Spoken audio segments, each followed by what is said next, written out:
할렐루야.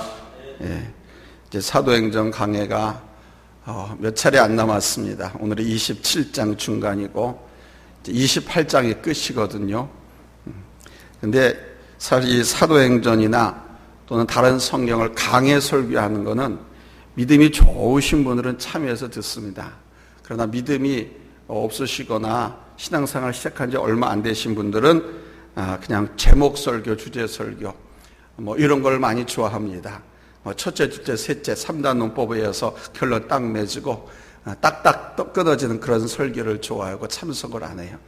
근데 이제 수요일날 참석하시는 분들은 신앙생활도 오래 하시고 또 하나님의 말씀을 많이 사모하고 믿음의 성숙도가 깊은 분들이 많이 참여해서 이 강의 설교를 듣습니다.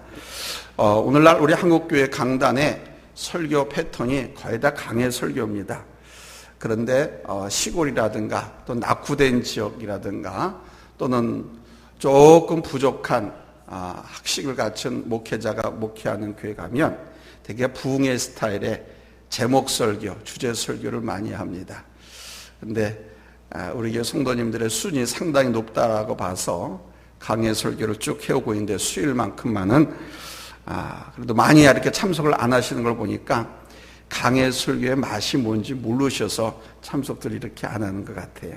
아니면 사는 게 얼마나 바쁜지 이 시간에 아직도 직장에서 사업장에서 손을 못 놓고 그래서 퇴근을 못해서 예배에 참석하지 못하신 분들이 있지 않나 이렇게 생각합니다. 그러나 어찌됐든 간에 사도행전 강해도 이제 막바지 몇 번 안 남았습니다. 많이 참석하지 못했지만 혹시 TV 앞에 또는 스마트폰 앞에 계신 분들과 더불어서 예배에 이렇게 직접 참여해서 은혜를 받는 우리 모든 성도들이 함께 한 가지로 은혜 받을 수 있기를 예수님의 이름으로 부탁을 드립니다. 그리고 오늘 말씀의 제목을 이제는 안심하라 이렇게 설정을 했습니다. 사도 바울이 두려움과 공포 속에 사지를 오가는 사경을 헤매는 뱃사람들에게 한 말인데 이 말을 그대로 가지고 오늘날 코로나 팬데믹 상황 속에서 두려워하고 걱정하고 염려하고 고달프게 지금 삶을 영위하고 있는 우리 국민들과 또 많은 성도들에게 사도 바울이 하나님의 음성을 받아서 그대로 전달했던 이제는 안심하라 라고 하는 이런 말씀을 여러분에게 전합니다.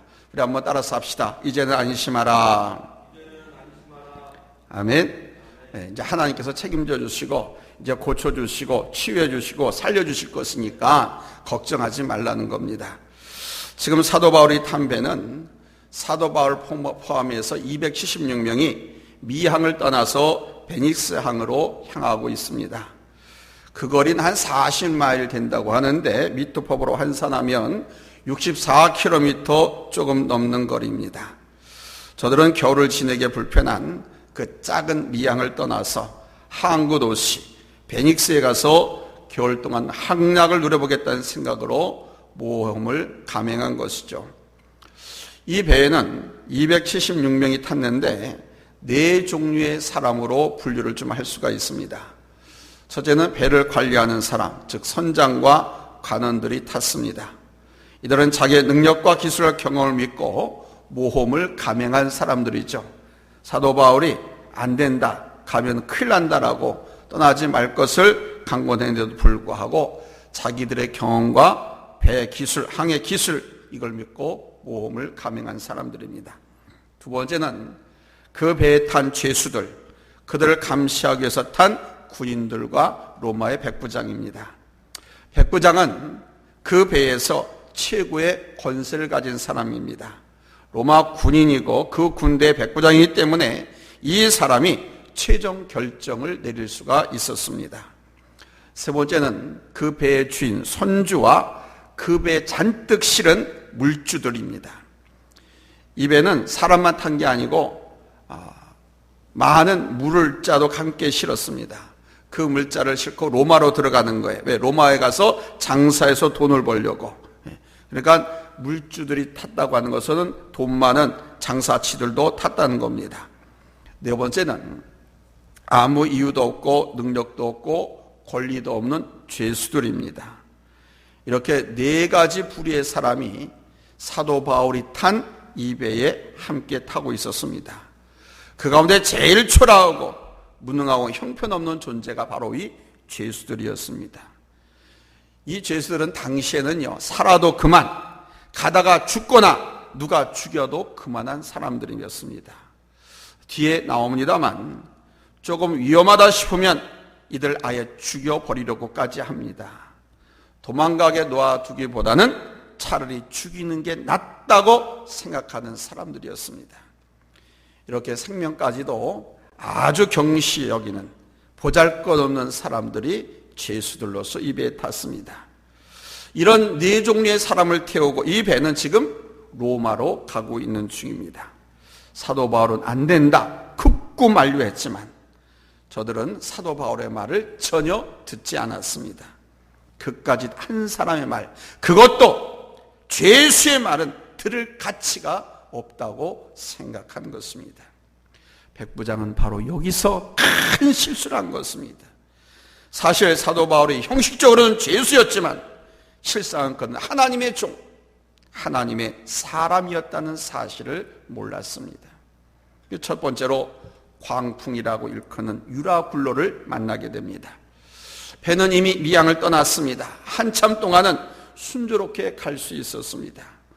본문 13절을 보니까 남풍이 순하게 불매 그들이 뜻을 이룬 줄 알고 그랬습니다. 그러니까 자기들의 뜻이 이루어진 줄 알고 계획했던 대로 다 될 줄로 알고 좋아했다는 겁니다. 야, 정말 잘했다. 출발하길. 정말 판단 잘했다. 베니스에 가서 겨울 동안 즐겁게 지내자. 그러나 그렇지 않았죠. 오늘 보면 14절에 보면 그런 기쁨은 잠깐이었습니다. 얼마 안 돼요. 섬 가운데로부터 유라굴로라고 하는 광풍이 크게 일어나느니 그랬습니다. 그러니까 얼마 못 돼서 광풍이 밀려온 겁니다. 광풍, 미친 바람이라는 거죠. 오늘날 말하면 허리케인 같은 태풍을 말하는 겁니다. 이걸 당시에는 유라굴로라고 그랬습니다. 지금 허리케인이 타이푼이니 여러 가지 최초로 발견한 사람, 과학자의 이름을 따서 태풍 이름을 짓습니다만은 그때는 유라굴로라고 그랬어요. 이 유라굴로 광풍은 이 지중해 연안에 이때가 되면 반드시 불어오는 바람이었습니다. 그래서 사도 바울이 안 된다라고 그랬던 거예요. 그 유라굴로 광풍이 몰아닥친 겁니다. 여기서 잠시 하나 설명하고 넘어갈 것이 있습니다. 그 뭐냐 보면 17절에 보면 스르디스에 걸릴까 두려워라는 말씀이에요. 스르디스가 뭐냐 하면 큰 모래톱을 말하는 거예요. 바다 밑에도 땅이 있겠죠? 근데 바다 밑에는 그쪽 지역에는 모래밭이 있었습니다. 근데 이 모래밭이 높은 데가 있고 낮은 데가 있습니다. 이게 바다 물결에 따라서 막 달라지는 거 모양이. 태풍이 일면 어떻게 됩니까? 모래산이 그 물결에 의해서 생겼다가도 또 태풍이 일면서 바다 물결에 의해서 휩쓸려서 없어지기도 하고, 어제는 바닥이 깊었는데 오늘은 산이 생겨가지고 수심이 낮아지기도 합니다. 그래서 배가 가다가 바로 이런 이걸 스르디스라고 그래요. 이 모래톱에 걸리면 그냥 끝장나는 겁니다. 배가 오도 가도 못하는 거예요. 거기다 태풍이 불고 있으면 어떻게 되겠습니까? 배가 산산조각 나가겠죠. 이거를 두려워했다는 겁니다. 그런데 그 두려워했던 일이 지금 닥친 겁니다. 전문가라는 명분을 내세워서 자신의 욕망을 추구해보려던 저들의 무모한 선택이 결국 큰 위험을 맞이하고 만 것입니다. 결국 저들의 무모한 결정으로 어려움을 겪게 되었는데, 그 단계를 오늘 성경에서 보면은 몇 가지 단계로 말씀을 드릴 수가 있습니다.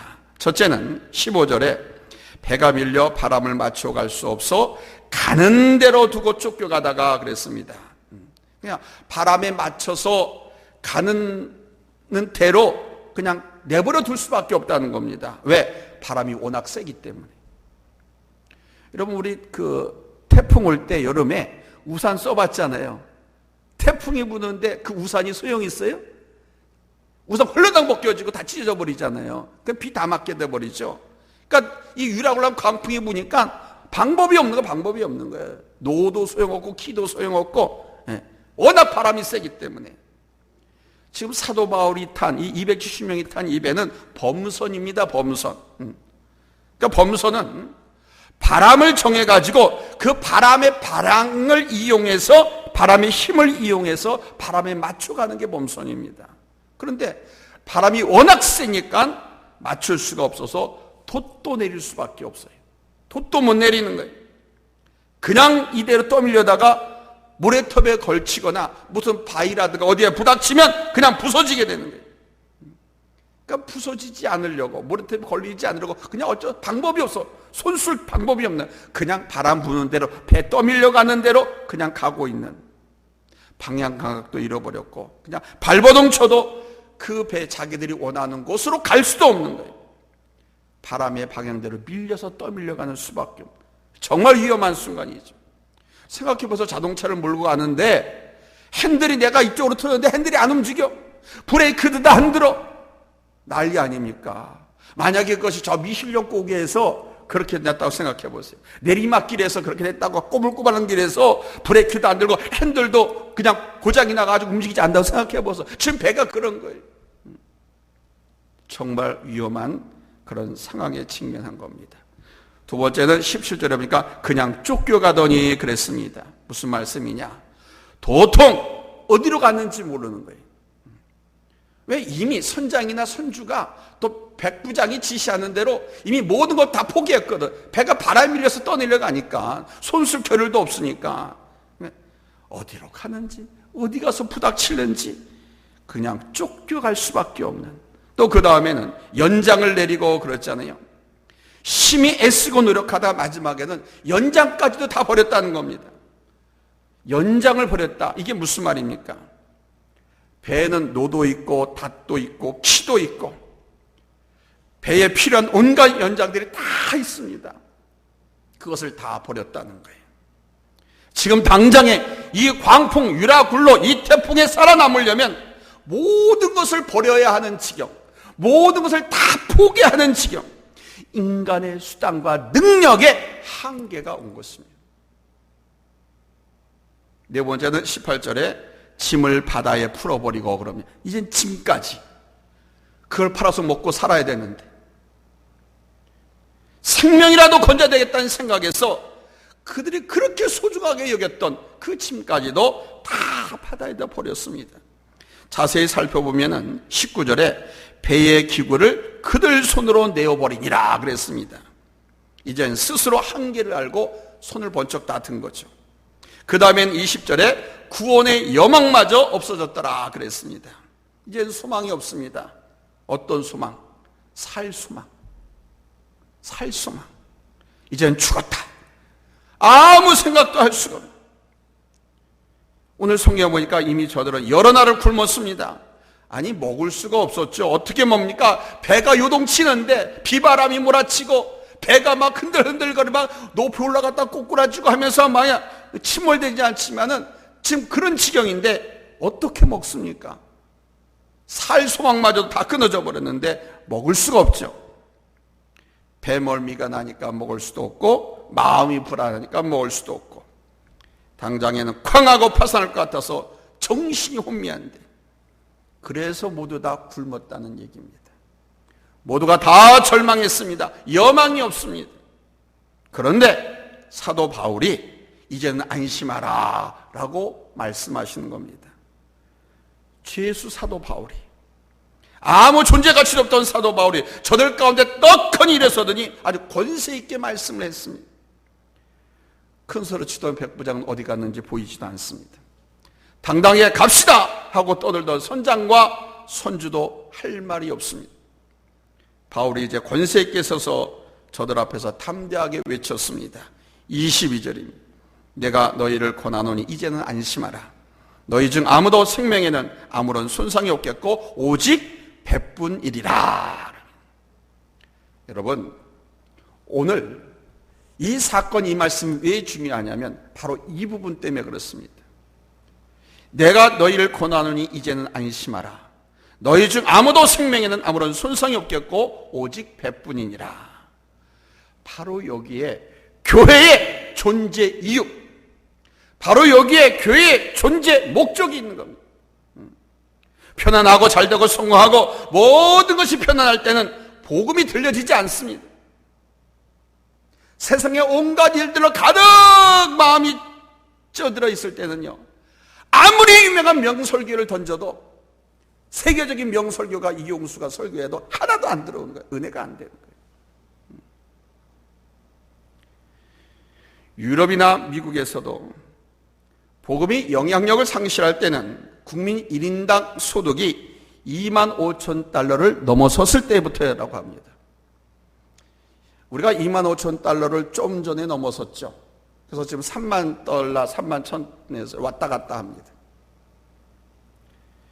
이 국민들의 소득이 2만 5천 달러를 넘어서기 시작하면 이때부터 국민들의 욕망은 그들의 욕망을 만족시켜줄 경제 전문가, 주식 전문가, 부동산 전문가, 우리나라 같으면 백종원 같은 전문 요리사들의 말이 복음보다 더 영향력이 있습니다. 그들의 말만 신뢰합니다.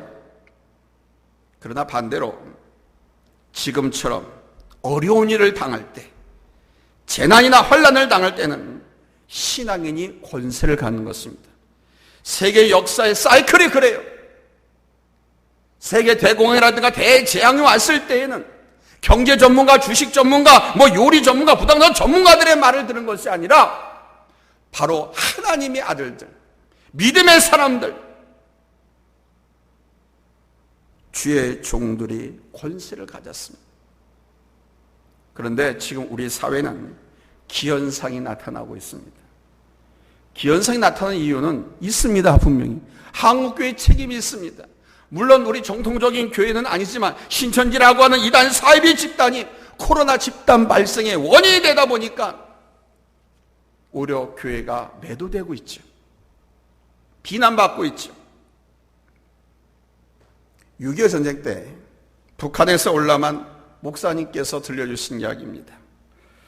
북한이 공산화되고 예수 믿는다는 이유 하나 때문에 탄광으로 끌려갔는데 몇 달 동안을 고생하다가 구사일생으로 하나님의 은혜로 2,000명이나 끌려가서 고생하고 있던 그 탄광에서 탈출을 했다고 합니다. 탈출을 했으니까 동네에 다시 집에 갔다가는 다시 끌려가니까 집에 못 가고 깊은 산속으로 들어가 거기서 숨어 지내면서 밤이 되면 마을 같은 데 내려가서 고구마, 감자를 캐다가 먹고 살았다. 그런데 그 산에 자기만 있었던 것이 아니라 그 목사님처럼 함께 도망쳐서 숨어 들어온 사람들이 꽤 많았다고 합니다. 그냥 어찌어찌 하다 보니까 22명이나 모여들었다고 그래요. 22명이면 군대입니다. 일개 소대예요. 그런데 그 가운데 누구도 스스로 대장 되겠다는 사람이 없었다고 합니다. 리더가 되겠다는 사람이 없어요. 내가 이렇게 할 테니까 나를 믿고 나를 따라와 주세요 하면서 좀 나서서 주장하려고 하는 사람이 아무도 없더래요. 그래서 아침이 되면 자, 오늘은 이쪽으로 갈까 저쪽으로 갈까 서로 의논하는 겁니다. 왜? 한 곳에 오래 있으면 잡히니까. 또 누가 어디로 가자라고 하면 안 해. 그런 말도 안 해. 그냥 각자 마음대로 너 가고 싶은 대로 가라 그랬답니다. 자유. 그러나 자기 자유를 찾아서 혼자 가겠다는 사람도 없었답니다. 누가 하나가 나는 이리 가겠다라고 그러면 그 사람 따라서 그리 가고, 또 다른 사람이 어디 저리로 가자 그러면 그 사람 따라서 거기로 가고, 이러기를 반복했다고 그럽니다. 그런데 참 난처한 일이 생겼다고 합니다. 이 목사님이 모두가 이 목사님만 따라가겠다고 나서더라는 거예요. 왜 나만 따라? 당신들 가고 싶은 대로 가. 왜? 많이 움직이면 걸리기가 쉽잖아요. 그래서 좀 가라고. 그랬더니 사람들이 그러더래요. 당신은 하나님의 종이니까 하나님께서 보호해 주실 거 아시냐고. 그러니까 당신을 보호해 주면 당신 같이 한 사람도 보호받을 거 아니냐고. 그래서 따라간다고 그러더라고요. 이름도 모르고 안면이 있는 것도 아닌데 다들 그냥 그 목사님만 따르더라는 거예요. 그러니까 도무지 자신들 어떻게 해야 할지 모르고 한 치 앞도 모르는 암담한 상황이 되니까 그냥 막연하지만 무의식적으로 그렇게 하나님을 의지했다는 것입니다. 사람들이. 오늘 우리는 분명히 알아야 합니다. 이렇게 모두가 힘들고 절망적일 때는 하나님의 사람에게, 하나님의 교회에 권세가 주어지는 겁니다. 사도 바울이 우뚝 섰습니다. 그는 죄수입니다. 근데 당당하게 말씀합니다. 본문 21절 우리 한번 같이 읽어볼까요? 21절 시작. 여러 사람이 오래 먹지 못하였음에 바울이 가운데 서서 말하되 여러분이여 내 말을 듣고 글에 대해서 떠나지 아니하여 이 타격과 손상을 면하였다면 좋을 뻔하였느니라. 아주 확실하게 단호하게 이야기했습니다. 그런데 이 말씀을 잘 보면요, 사도 바울이 가장 먼저 뭘 말하고 있느냐? 당신들의 잘못을 시인하라고 말하고 있습니다. 과거의 실패를 인정하는 것이 정말 중요합니다. 너희가 내 말을 안 듣고 미양을 떠난 것이 잘못된 것이라고 하는 것을 인정하라고 합니다. 내 실수, 내 잘못을 정확히 인정하는 바로 이 점에서부터 출발해야 한다는 겁니다. 우리는 때때로 그냥 지나간 일은 묵살하려고 합니다. 뭐 다 지나간 건데 됐어. 오늘 성경은 그건 안 된다는 겁니다. 왜? 그러면 똑같은 그 실수를 또 반복하게 되니까. 너희가 내 말을 듣고 떠나지 않았다면 좋을 뻔했다. 그래 안 그래? 이 사실을 인정하라는 겁니다, 사도 바울이. 그리고 저들은 이런 바울의 말을 무언이지만 불감청이 연종 고소원이라고 말을 못했지만 받아들이고 있습니다. 왜? 이제 죽을 상황이 됐는데, 그렇고 어렵고 정말 극한 위기 상황이 되면 하나님의 사람을 하나님께서 드러나게 만들어요. 어디서든지 간에. 회사가 다 무너져 갈 때 믿지 않는 회장이, 사장이 신앙생활 잘 한다고, 평상시에 나 오늘 우리 교회 부흥회에서 가야 됩니다. 우리 교회 오늘 무슨 행사가 있어가지고 저 휴가를 써야 됩니다. 그것이 큰 위기를 당했을 때 사장님의 회장님이 기억나는 거예요. 그래서 아무개 집사, 아무개 기도 좀 해줘, 이렇게 부탁을 하는 거예요. 위기를 당하면 크리스찬들이 드러나게 되어 있습니다. 그러니까 죽을 상황이 되니까 이 사람들이 정신이 든 겁니다. 바로 이 점이 구원과 회복으로 가는 출발점이 되었던 것입니다. 그 다음에 두려움과 굶주림으로 죽어가 있는 사람들에게 사도 바울이 그러니까 이제는 안심하라, 22절에 이렇게 선포를 합니다. 이 말씀이야말로 복음이죠. 아주 중요한 메시지입니다. 그 이유는 첫째는 하나님의 말씀이 있었기 때문입니다. 하나님의 말씀이 들려졌기 때문에 바울이 안심하라는 거예요. 그럼 하나님의 말씀이 누구에게 들려졌느냐? 사도 바울에게 들려진 겁니다. 신기하게 어떤 큰 사건이나 어떤 일에 대해서 또 자기 백성에게 주시는 하나님의 메시지는 꼭 주의 종에게 먼저 들려진다는 사실 여러분 잊지 말아야 돼요. 나에겐 들려졌는데 목사님에게도 들려졌을까? 물어보셔야 돼요. 그 목사님 모르는 경우가 많아요. 그래서 주의정이 어떤 성도가 무슨 것을 놓고 기도하고 결단을 내릴 적에 저는 기도해가지고 목사님한테 말씀드린 겁니다. 이렇게 얘기할 때가 있습니다. 나는 모르는데. 그러니까 하나 앞에 기도하라. 그 개인의 감정과 개인의 편견과 개인의 경험을 가지고 본인이 선택하고 결정한 거예요. 오늘 성경에도 보니까 사도 바울이 안심하라 라고 이렇게 담대하게 큰 소리로 외칠 수 있었던 것은 하나님께서 사도 바울에게 말씀해 주셨기 때문에 바울이 그렇게 외칠 수 있었다는 것입니다. 이게 얼마나 중요한 말씀인지 모릅니다. 선지자의 메시지가 있다고 하는 것은 매우 중요한 것입니다. 선지자의 메시지가 나에게서, 나의 직장, 나의 사업장, 나의 가정에서 떠나면 망합니다. 선지자의 메시지가 그 지역 공동체, 민족 공동체, 그 나라에서 떠나게 되면 그 나라, 그 민족은 망합니다. 하나님께서 포기한 것이거든. 하나님께서 버린 것이거든. 하나님께서 사랑과 끝까지 붙드시고 쓰시고자 하는 나라, 민족, 그 어떤 가정, 어떤 사람은 하나님의 말씀이 그를 꼭 붙잡습니다.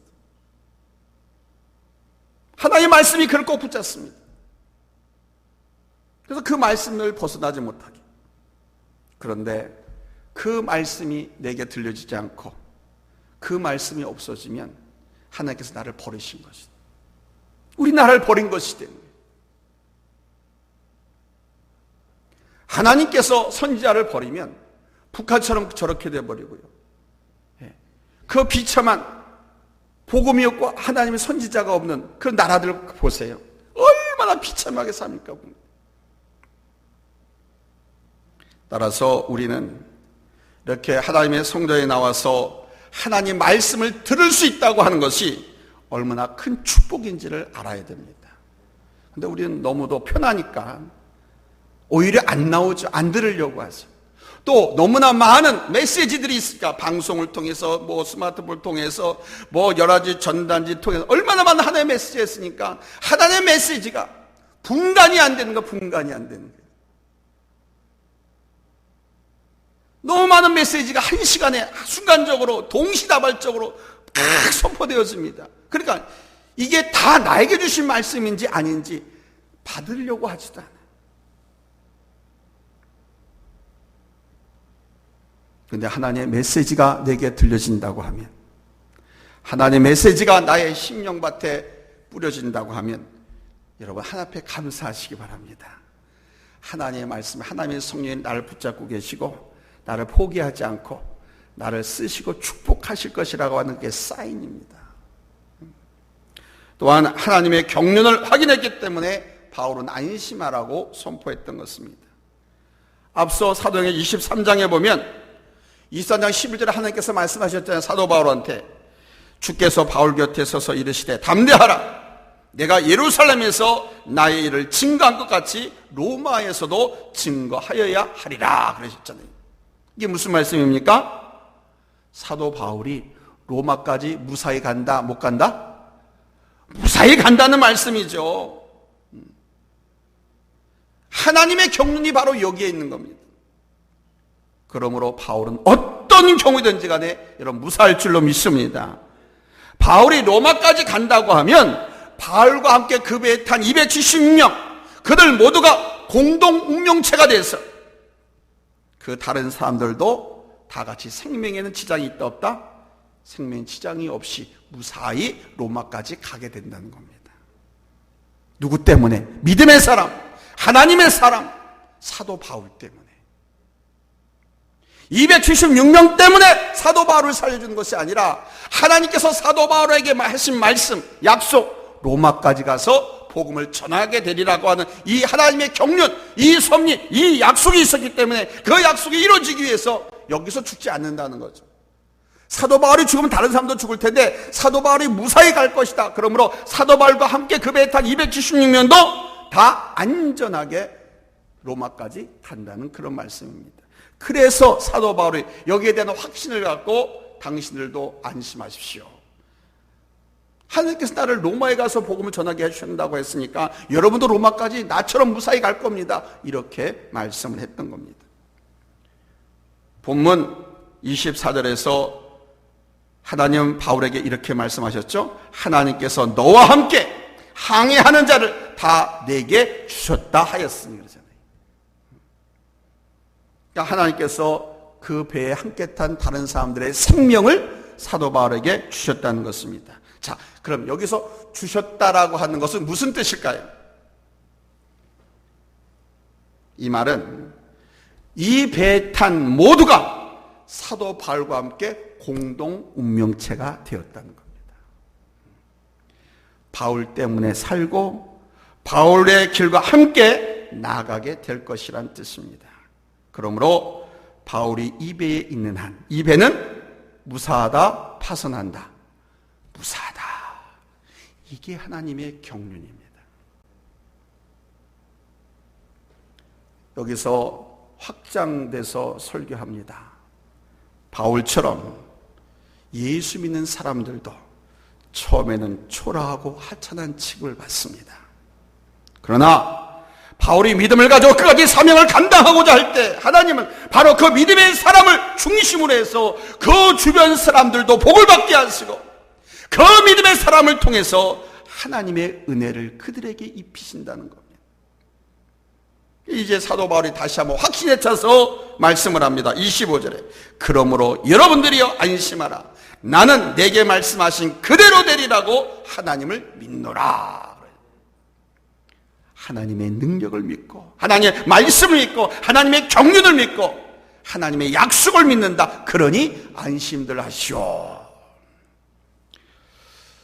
여러분도 뭐 기억을 덜 드으면 기억하시겠습니다만 아주 오래전에 우리나라에서 한 탄광이 무너져 내렸죠. 탄광의 갱이 무너져 가지고 그 안에 광부들이 다 갇히게 됐습니다. 근데 공교롭게도 이 광부들이 두 패로 나눠져서 한쪽은 이쪽으로, 한편은 이쪽으로, 그리고 이 가운데가 그냥 무너져 가지고 막힌 거예요. 굴이 가운데가 무너져 내려서 한쪽은 요패로, 한쪽은 요패로 그렇게 그래서 이들을 구출하는데 시간이 많이 걸렸습니다. 다행히도 같은 시간에 그들을 다 구출할 수 있었습니다. 그런데 구출을 하고 안에 들어가다 보니까 이게 웬일이냐. 한쪽에 모여있는 이쪽 사람들은 다 죽어 있는 거예요. 그리고 이쪽에 모여있는 사람은 다 사는 거예요. 아니 어떻게 이럴 수가 있나. 똑같은 여건인데 왜 한쪽은 다 죽고 한쪽은 살았을까? 그래서 들어간 사람이 이렇게 살펴보니까 이 다 죽은 곳에는요, 전화선이, 바깥으로 연결된 전화선이 끊겨 있었고, 여기 다 산 사람 쪽에는 바깥으로 연결된 전화선이 살아 있었다는 겁니다. 그래서 전화선이 끊긴 이쪽에 있는 사람들은 지금 어떻게 됐는지 도무지 상황을 모르는 거야. 이쪽에 있는 사람은 우리가 지금 들어가고 있으니까 좀 기다리시오. 막 계속 그 전화하면서 사람 안심시키고 구출하는 그 작전이 어느 정도 정황이 되어 있는지 계속 중계하면서 그들은 기다렸어요. 그래서 살았어. 이제 뭐 5분 후면, 이제 한 1분 후면, 야, 이제 우리 살았다. 이렇게 되는데 여기는 그냥 전혀 방법이 없는 거예요. 그래서 구출을 받을 희망도 전혀 없었다는 거죠. 그래서 절망해서 다 죽어 있었다는 거예요. 전화 연결이 안 돼 있었기 때문에, 소통이 안 되었기 때문에 절망해서 죽었다는 거예요.